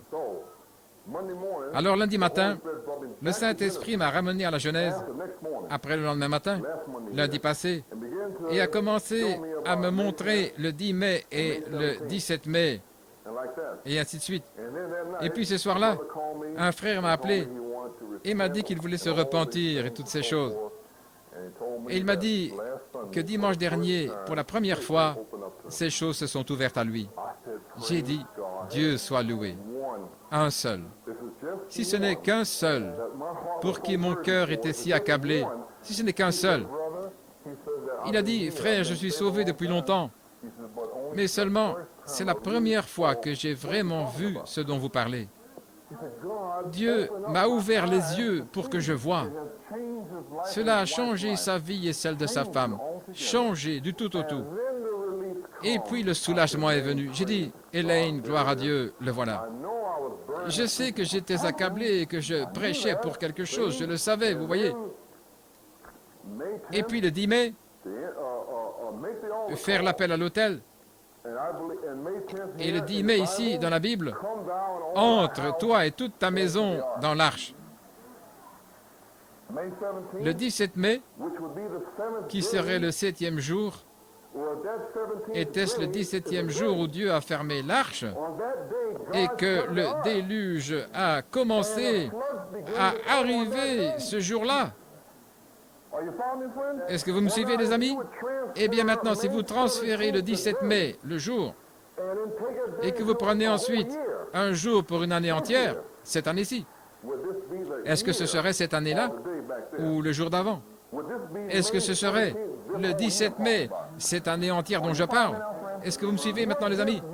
Serait-ce le 17 mai de cette année que nous entrons et que la porte est fermée? Est-ce l'heure? Je ne sais pas, je ne dis pas que c'est le cas. Mais je sais une chose. C'est très étrange. Ce n'est pas moi qui ai fait ça. Je ne l'ai pas demandé moi-même. Je veux dire, dans ce sens, je n'ai pas essayé de le faire. Vous étiez tous ici et vous avez vu le Saint-Esprit descendre et conduire les enfants à l'arche. Je n'ai pas fait ça. C'est Dieu qui l'a fait. Il me l'a dit. Et puis la semaine suivante, la semaine dernière, je conduisais mon camion postal et j'ai regardé vers une église baptiste et il y avait un panneau. La consolation par opposition à la crainte. Le message de cet homme pour le dimanche dernier. Et cela m'a frappé. C'était la semaine dernière quand j'ai prêché la fin de toute chose. Je n'ai pas pensé à consolation contre la peur, ne sachant même pas que ce serait le 3e message, la consolation par opposition à la peur. Il y a le premier, la grâce, l'appel des enfants dans l'arche. Entrez dans la maison, toi et toute ta maison, entrez 7 jours après le 17. Le prophète dit que le 17e jour, Dieu a fermé la porte. Est-ce que c'est? Le frère Kurt parle et il dit si on additionne 1970, 1 plus 9 plus 7, c'est 17. Et 17 exact. 1, 9, 7, ça fait 17. Donc, maintenant regardez. Le 10 mai serait un jour. Et puis 7 jours plus tard, cela fait 8 jours. Est-ce bien ça? Très bien. 1 Roi 6, lorsque nous avons parlé du temple, c'est écrit là au 38e verset, il a fallu 7 ans pour construire le temple, mais il a été achevé le 8e mois. C'est écrit dans la Bible. Vous me suivez maintenant, les amis? Cette église ici, nous avons commencé le 6 janvier 1963.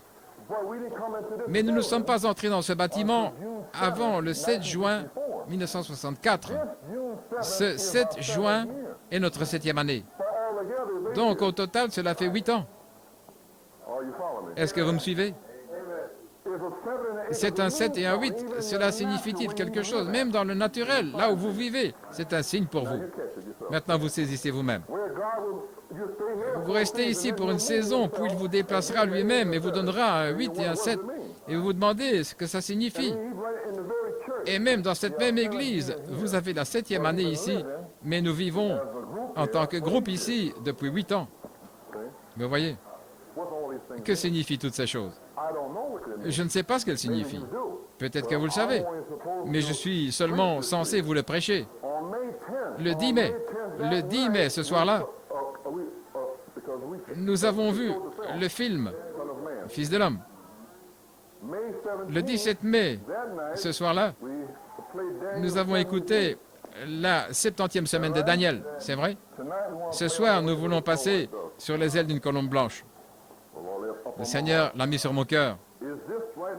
Est-ce que c'est maintenant? Est-ce que c'est l'heure? Nous savons que c'est le jugement. Je vous ai donné les signes et tout, nous les voyons. Mais c'est aussi le moment où Michael viendra et consolera tous ceux qui pleurent. Est-ce l'année?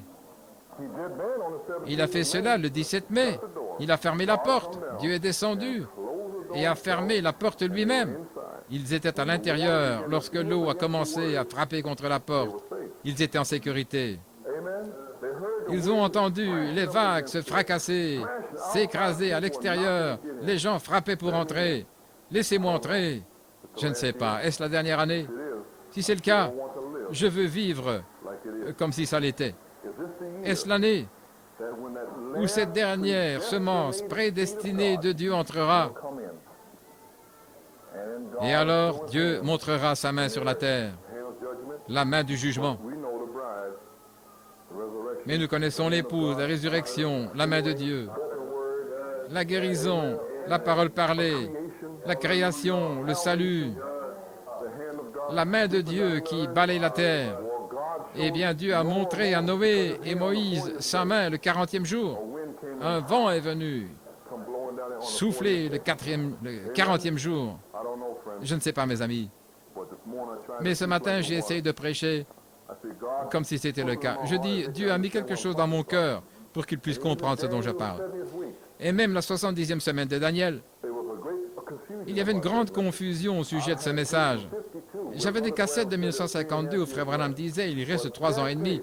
Mais dans cette cassette, Dieu lui faisait dire qu'il restait 1 semaine. Et Frère Borders a publié cela cette année. Ainsi, de 1970 à 1976, il y a 7 ans. Et dans la Bible, c'est 1 semaine. Et 3 ans et demi à partir de maintenant, ce serait la dernière moitié de la 70e semaine de Daniel. Mais quel est ce temps ici maintenant, entre maintenant et la fin des 3 ans et demi? C'est le temps où ils disent paix et sécurité. C'est le temps où les fléaux tombent. C'est le temps où la miséricorde de Dieu s'est étendue pour dire « Entrez dans l'arche ». Vous voyez? Maintenant, regardez ce que je dis.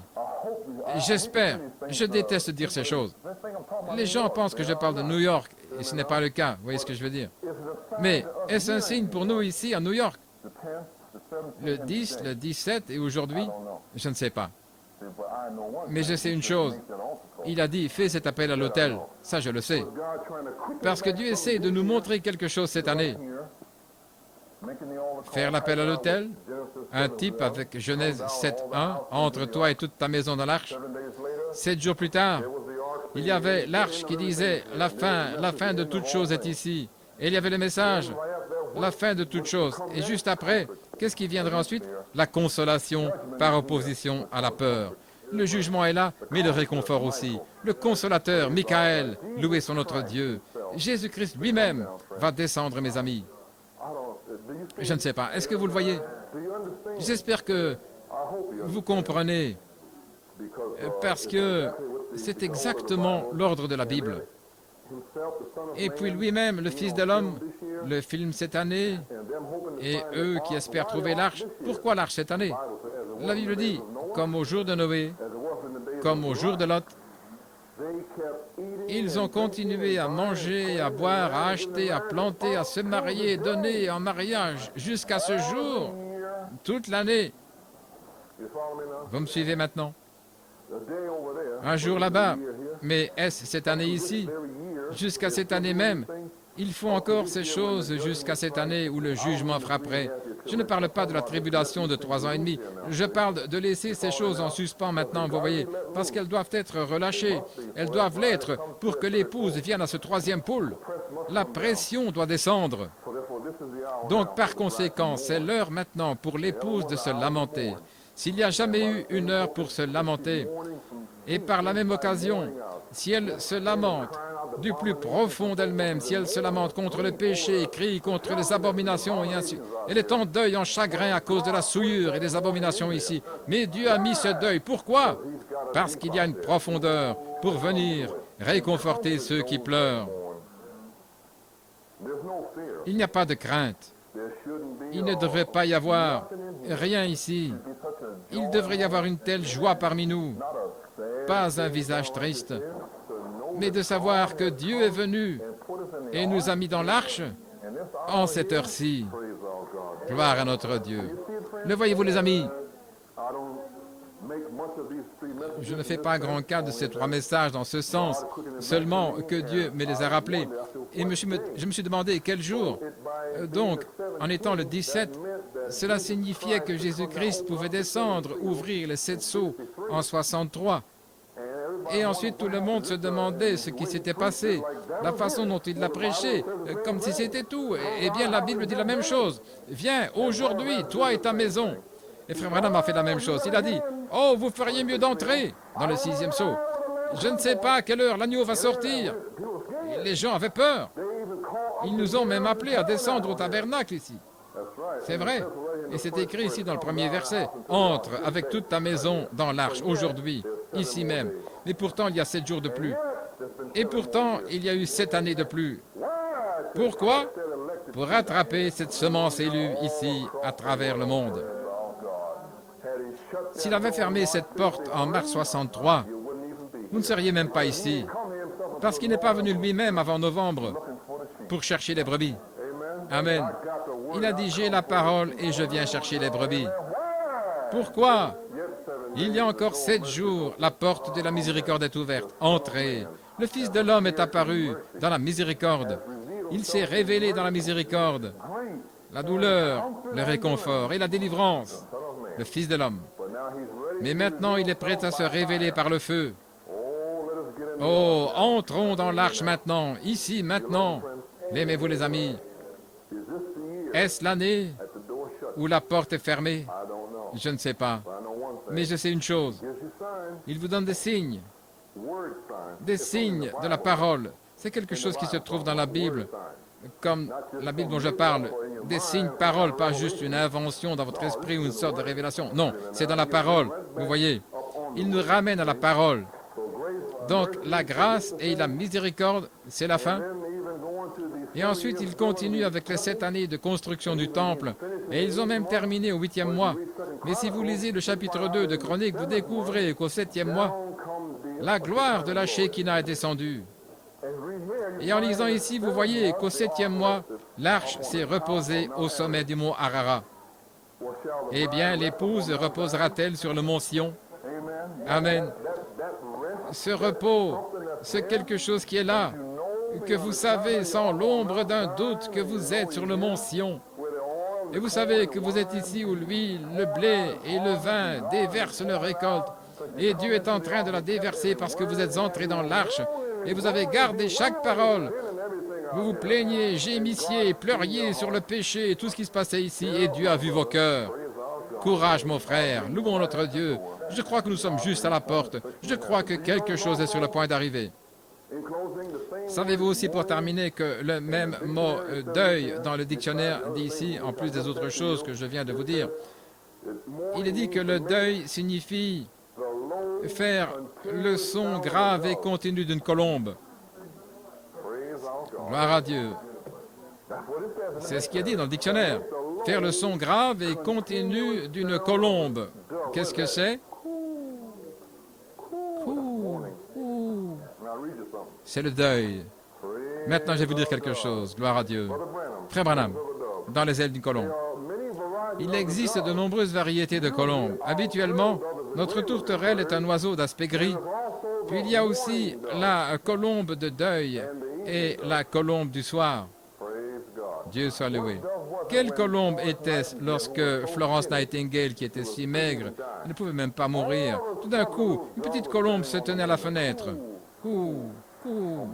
Une colombe en deuil. Et quand cette petite colombe était là, roucoulée, et alors Jésus-Christ a guéri la femme, elle fut guérie.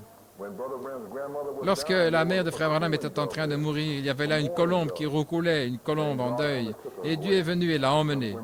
Lorsque Frère Branham lui-même et sa mère ont fait un rêve, 6 colombes en forme de S, roucoulant, roucoulant, roucoulant, roucoulant, mais il savait que lorsqu'il verrait la 7e, tout serait terminé. Toutes ces lamentations seraient terminées. Il serait guéri. Amen.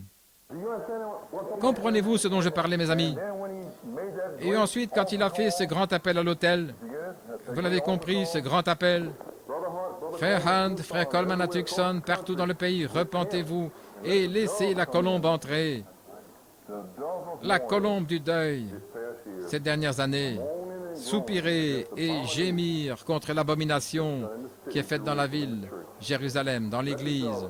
Laissez la colombe entrer et tout dissoudre. Gloire à notre Dieu. Chantons ces cantiques, les ailes d'une colombe blanche, comme la neige. Vous comprenez, mes amis? Merveilleux. Chantons vraiment et adorons avec nos cœurs. J'espère que vous comprenez ce dont je parle ce matin. J'espère que Dieu vous donne une révélation fraîche, mon frère, parce que je suis inspiré. Amen, Sœur Lawson. Je suis inspiré ce matin, gloire à Dieu. Je me sens merveilleusement bien.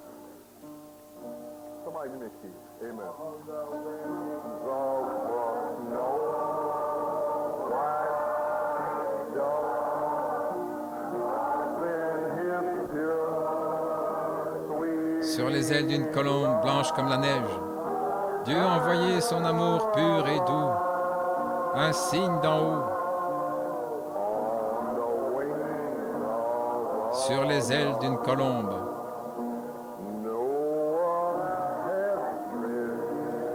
Noé avait dérivé. Sur le déluge pendant de nombreux jours,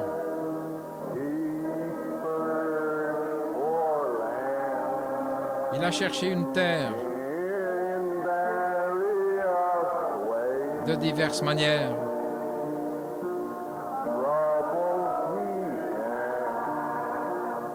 Des problèmes, il en a eu. Mais pas d'en haut.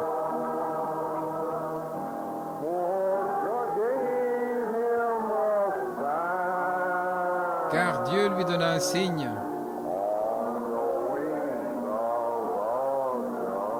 Sur les ailes d'une colombe.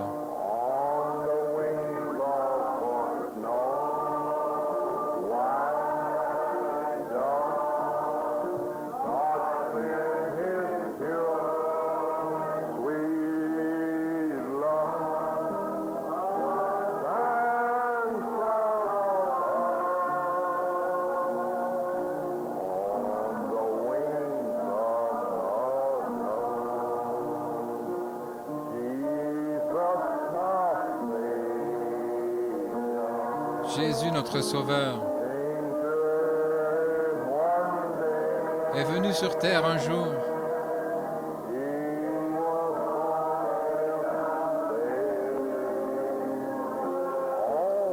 Il est né dans une étable, dans une mangeoire de foin.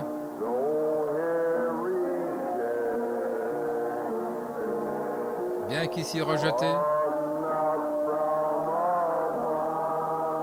mais pas d'en haut.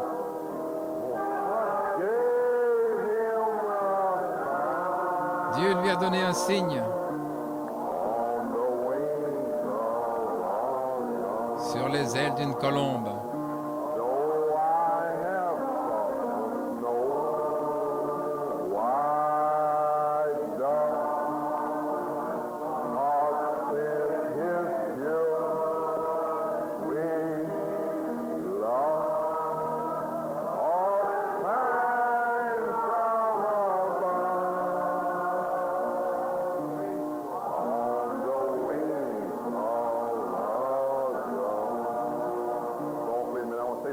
Doucement maintenant, je veux dire quelque chose. Continuez à jouer. Le 30 novembre 1969, juste à cet endroit, Billy Paul s'est approché de moi et m'a dit, Frère Coleman, connaissez-vous cette sœur ici, Sœur Douglas? J'ai répondu oui. Voulez-vous aller avec elle? car son garçon vient de se pendre. Juste là. C'est alors que le deuil est arrivé, la colombe, l'aigle en tête. Et nous sommes allés. Et nous étions en deuil. Le garçon était pendu, mort. En deuil pour le garçon mort. Mais le consolateur est venu, gloire à Dieu, sur les ailes d'une colombe. Amen.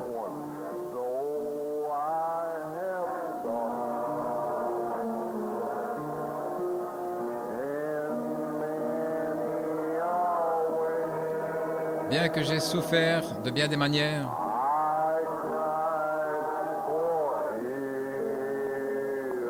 j'ai crié pour la guérison, nuit et jour.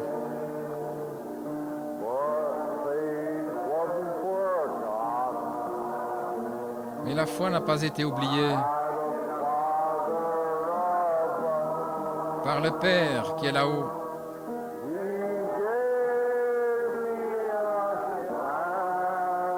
Il m'a donné un signe sur les ailes d'une colombe.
Louez son merveilleux nom. Merci Seigneur.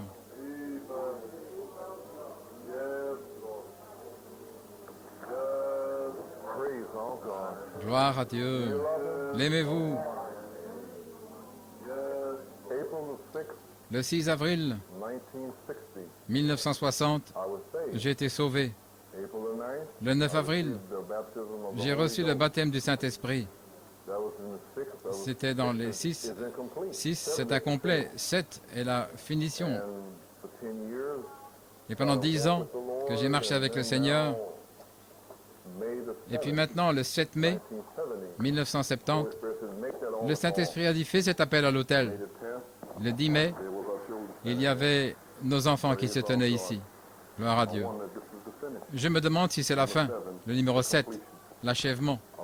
Je me demande, ne vous demandez-vous pas aussi?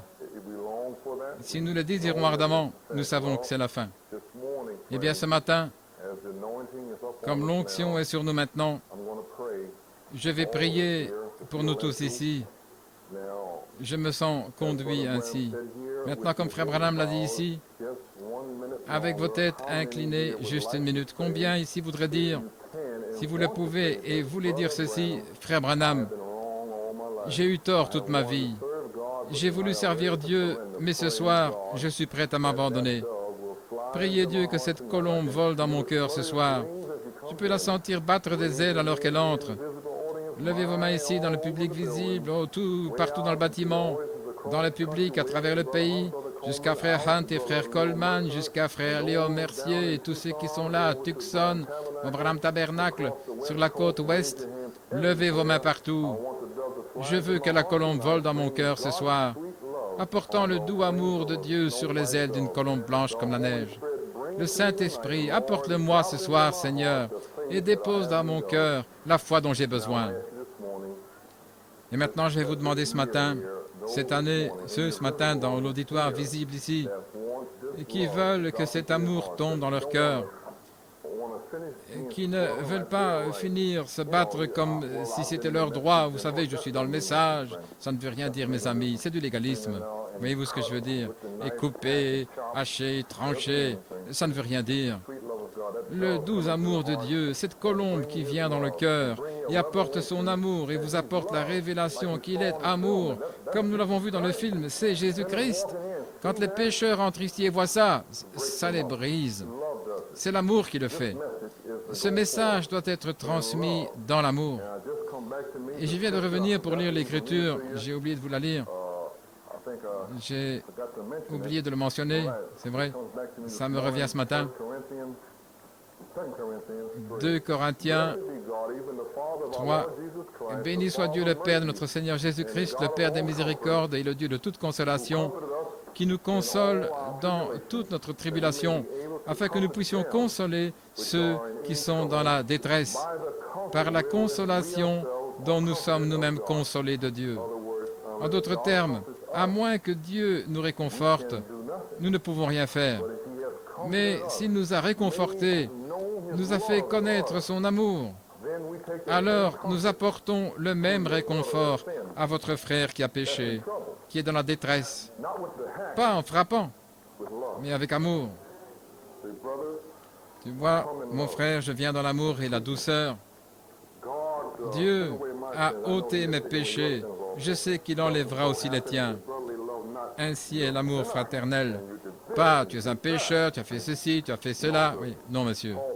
Paul a dit, consolez de la même consolation dont vous avez été consolés, pour les réconforter dans la détresse. Est-ce l'année où l'épouse reçoit son réconfort et ensuite elle sort pour réconforter ceux à qui Dieu veut qu'elle parle? Est-ce l'heure à laquelle il met la faucille?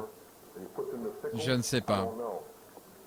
Tout ce que je sais, c'est que Dieu m'a envoyé son doux amour sur les ailes d'une colombe. Gloire à Dieu. Je sais ceci. Jusqu'à ce jour, ce matin, j'ai eu tort dans tout ce que j'ai essayé de faire. Je me suis trompé, comme l'a dit le prophète. Je ne comprenais pas ce qu'il voulait dire en 65. Mais maintenant, je comprends. Cela signifie une reddition complète. Quand il dit, êtes-vous prêt à admettre que vous avez tort? Vous dites, eh bien, je n'ai vraiment rien fait. Qu'ai-je fait, frère Branham? Vous voyez, il savait ce qu'il faisait. Le Saint-Esprit essaie de vous faire admettre que tout ce que vous faites est mauvais. À moins que Dieu ne vous l'apporte, vous avez tort. Y a-t-il des gens ici ce matin qui veulent lever la main et dire qu'ils ont tort? Et demander à Dieu la miséricorde, la consolation et la délivrance, à moins qu'il ne les donne. Nous ne sortirons jamais d'ici. Inclinons nos têtes. Dieu Tout-Puissant, alors que nous voyons des mains se lever dans tout le bâtiment, Seigneur, nous tous, en ce jour, le 24 mai 1970, nous reconnaissons que ta miséricorde, ta grâce nous a amenés à cette grande heure. Ton message prophétique nous a fait prendre conscience et nous a préparés, Seigneur. Mais nous sentons, Seigneur, que nous ne sommes pas encore en ordre, Seigneur. Et nous voulons juste être en ordre avec tout, Seigneur. Nous voulons nous abandonner à toi, Seigneur. Parce que juste avant que Rebecca ne te voie, Seigneur, dans le champ, le voile est mis sur son visage, la reddition finale.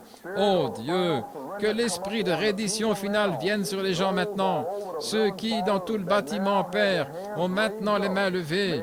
Que la colombe du Saint-Esprit, Seigneur, vole dans le cœur de chacun, Dieu, et puisses-tu apporter une révélation fraîche, Seigneur, un nouvel amour, et que nous nous aimions tellement les uns les autres ici, Seigneur Dieu, que Jésus-Christ puisse être manifesté et qu'il puisse être formé ici au milieu de nous. Et Dieu, que cet amour s'étende à nos familles, Seigneur, pour les amener dans l'arche, à nos amis et au monde. Et Dieu, quoi que tu veuilles, où que ce soit, nous sommes maintenant un seul corps ici, Seigneur. Nous nous remettons tous à toi ce matin. Prends notre volonté, Seigneur, afin que ta volonté soit faite dans nos vies et qu'elle se manifeste. Seigneur, qu'une telle douceur vienne sur l'épouse, juste avant la naissance de l'enfant. La mère, une douceur de Dieu entoure la mère, Seigneur. Oh Dieu, puisse cette douceur entourer maintenant l'épouse, afin qu'elle puisse mettre au monde le doux amour de Jésus-Christ sur les ailes d'une colombe. Bénis ton peuple ce matin, oh Dieu, et sois avec eux, car nous le demandons au nom de Jésus. Amen. Gloire à Dieu. L'aimez-vous? Gloire à Dieu. Eh bien, j'ai confiance et je prie ce matin que le message parvienne à ceux à qui il était destiné. Le Saint-Esprit m'a dit de prononcer ce message ce matin. Et je n'ai pas compris toutes ces choses jusqu'à maintenant. Et je crois que j'en comprends l'essentiel. Je ne comprends pas tout, mais je crois que j'en comprends une partie. Et donc je me rends compte que je parle par la foi. Et je me rends compte qu'il y aura ceux qui ne croient pas, mais c'est très bien ainsi. Mais néanmoins, la parole de Dieu est vraie. Donc, il est le même qui m'a dit de dire toutes les autres choses. Il m'a dit de dire ceci ce matin. J'ai donc dit cela dans la foi, et que Dieu reçoive le message ce matin, et que s'il y a une âme qui croit, comme nous croyons ici, puissiez-vous le recevoir dans l'amour. S'il y a quelqu'un ici ce matin qui n'est pas en accord avec le Seigneur, nous voulons que vous sachiez que vous pouvez venir ici et vous mettre en accord avec Dieu. Pouvons-nous nous lever? Frère Kurt, voulez-vous demander la bénédiction de Dieu sur son peuple?